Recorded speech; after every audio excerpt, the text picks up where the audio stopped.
last video of Year 12 Psych for the year. A bit exciting, but a little bit scary too. We're going to continue on with stress models, and I say continue on because in the last video, the very last thing that you did was the GAS, the General Adaptation Syndrome, which was a stress model, and that's a physiological stress model because it looks at the way the body physically reacts to any particular stressor, and that was by Hans Sale. So the next stress model, or the model of stress and coping we're going to look at, is Lazarus and Folkman's transactional model. So Lazarus and Folkman are just the people that researched the model, and the word transactional implies that the person interacts with their environment, and it's this interaction that will then either result in stress or no stress.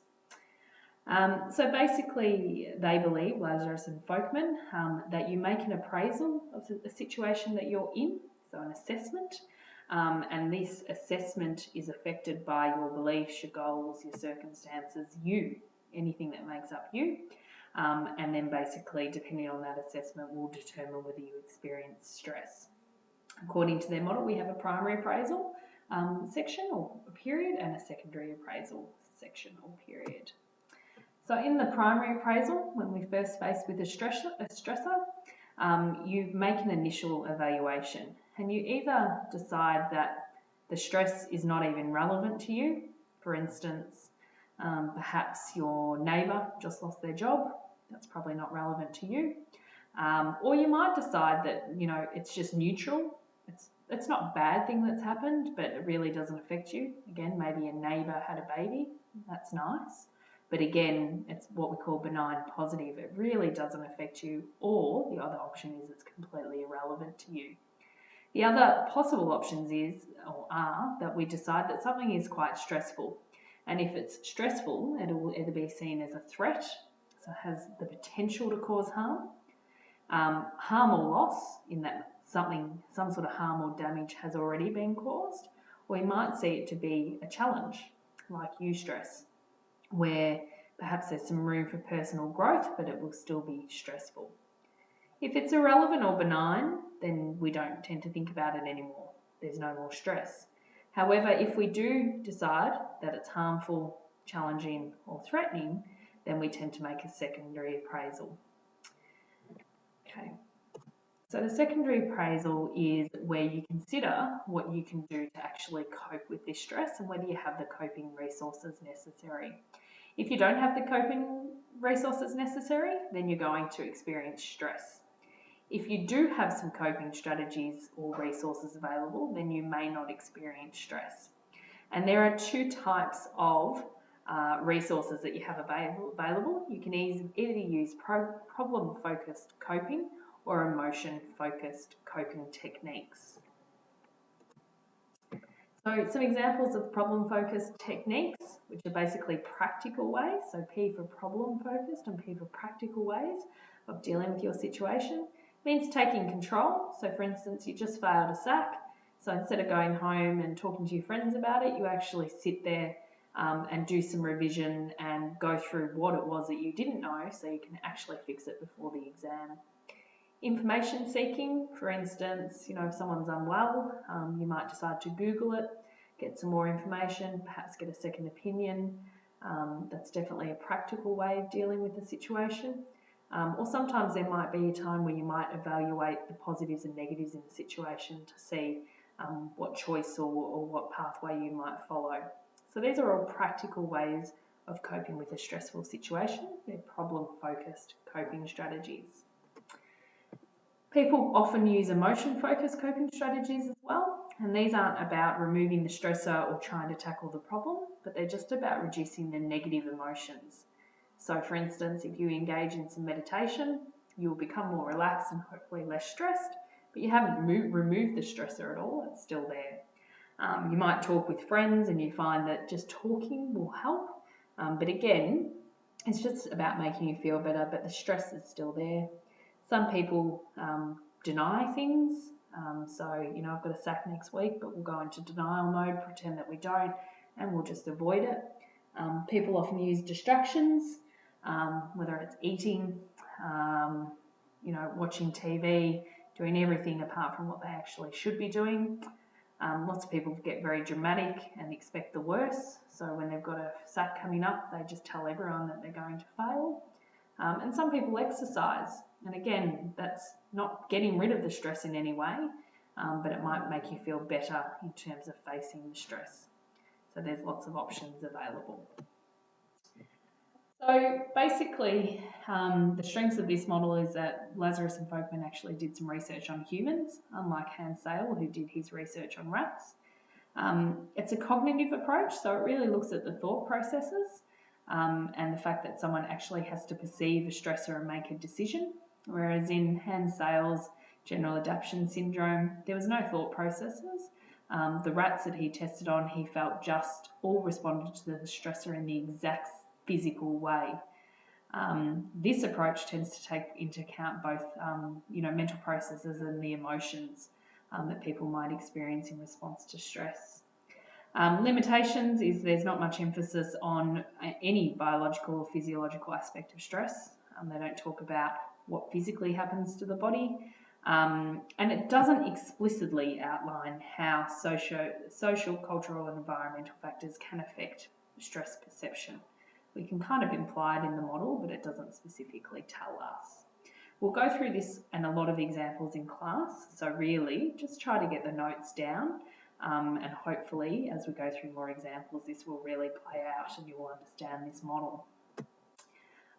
Okay, as mentioned as a limitation of the last model, there are social, cultural and environmental factors that can either exacerbate stress, so make stress worse, or alleviate stress. And you've got to know a couple of these. So for instance, being in a relationship might make some things less stressful. So for instance, having someone to go home to talk to, that could be quite a good stress relief, but you also might find that it can sometimes exacerbate a problem, because if you want to go home and study for your SAC, but your partner doesn't understand that because maybe they're not doing year 12, that could definitely then exacerbate your stress. And it's the same with cultural factors or environmental factors. So some of these can sometimes be good things, and some of them can sometimes be bad things. And we'll talk a lot more about that in class as well. Okay, the other model of stress that you need to know about is called the allostasis model of stress. This one you don't need to know about any researchers. So we've got Hans Sale, who did the general adaptation syndrome. We've got Lazarus and Folkman, who talked about the transactional model. And the final one is allostasis. Now, to understand this model, you need to understand the difference between homeostasis and allostasis. So homeostasis, the biology people will know, and this is about making sure that your body works to maintain a state of equilibrium or balance. So for example, our body temperature is under the control of a homeostatic mechanism. What that means is our body temperature shouldn't vary too much. From one day to the next, it really shouldn't go up by more than about half a degree, maybe 36.5 to 37 degrees. Even if we're really hot, just been for a run, your body temperature won't be much hotter than normal. The only time that we know that we really go outside of our baseline is when we're unwell, and we know that that can be quite dangerous. So the whole point of homeostatic responses is to maintain balance by not changing. Allostasis is the complete opposite. It's about maintaining balance by changing. So homeostasis is about not changing, whereas allostasis is about changing. So for instance, the best example of something that's under an allostatic response is your heart rate. Your heart rate can vary by a lot. If you're just sitting in your seat, it might be 60 beats per minute. And if you get up and go for a run, it might get up to 140 beats per minute. That's a huge range. And basically, your body changes your heart rate to cope with the circumstance, needing more blood, pumping around your body, more oxygen because you're running. Okay, so you need to understand the difference between homeostasis and allostasis. Okay, so the allostasis model basically says that when you're faced with a stressor, so if you have a look at the diagram there's a brain and there's a perceived stressor, that this basically changes the way that you're going to behave physically, so the fight or flight response, but also your personal behaviours, like your diet, your smoking, drinking, exercise, anything that you might engage in. And because of these changes, there's going to be an impact on your physiological response. So the physical things that are happening in your body. Okay? Individual differences will determine how the threat is perceived to know whether this will even be initiated. Because of the changes in the physiological responses in the body, this creates an allostatic load.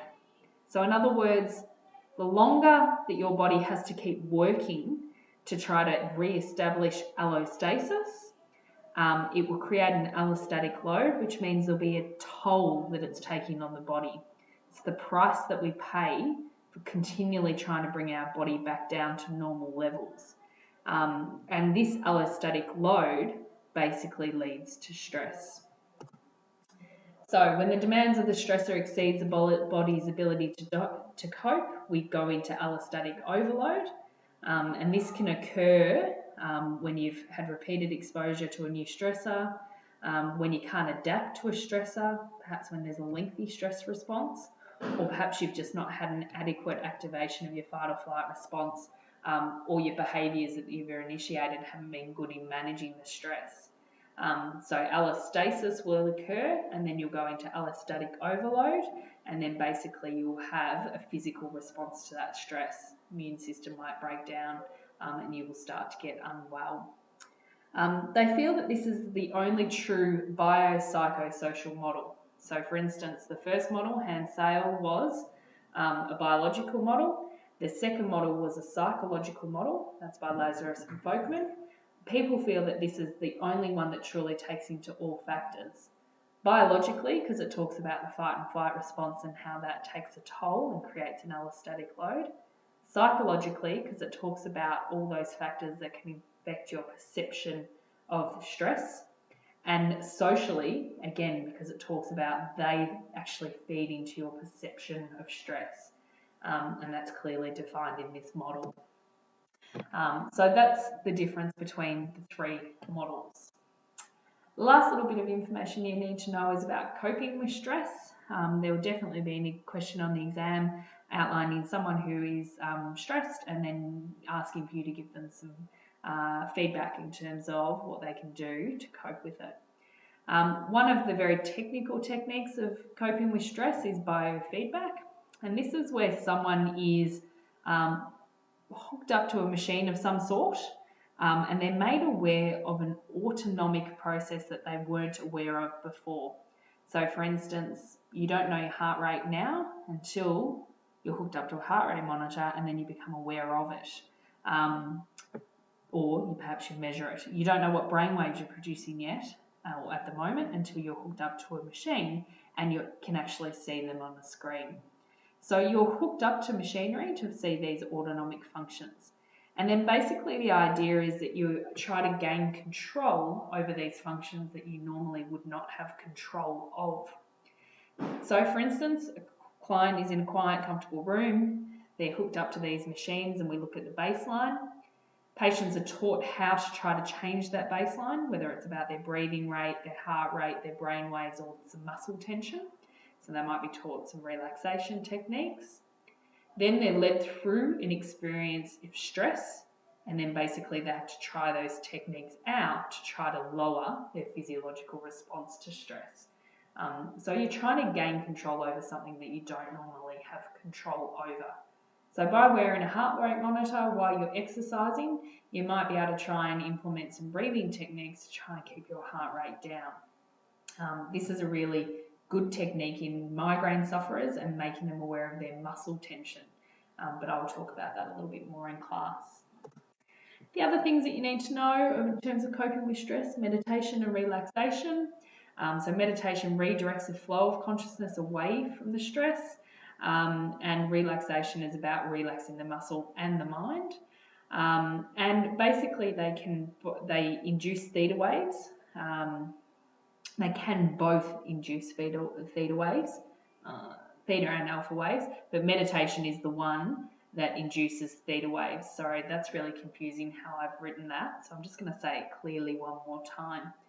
Both can induce alpha waves, 100%, But the one that usually induces theta waves, which is that deeper stage of relaxation, tends to be meditation. Okay, so meditation tends to get you into a deeper stage of relaxation, a deeper stage of relaxation as opposed to relaxation. I know that sounds confusing, but relaxation techniques generally get you to produce alpha waves. The other options are exercise. So obviously with exercise, this helps you maintain homeostasis a little bit better. By just focusing on the exercise can take your thoughts away from the stress. But physiologically, exercise also produces endorphins, which will increase your mood. And if you happen to, perhaps exercise with someone else, then the support side of it, the social support, can act as a protective factor. But also if you just have social support in general without the exercise part, so catching up with friends can be a really good protective factor for stress. Alrighty guys, that's it in terms of Year 12 Psych. We have officially finished the content. So I'll catch up with you in class and let's get ready for that last SAC and practice exam week. Alrighty, bye.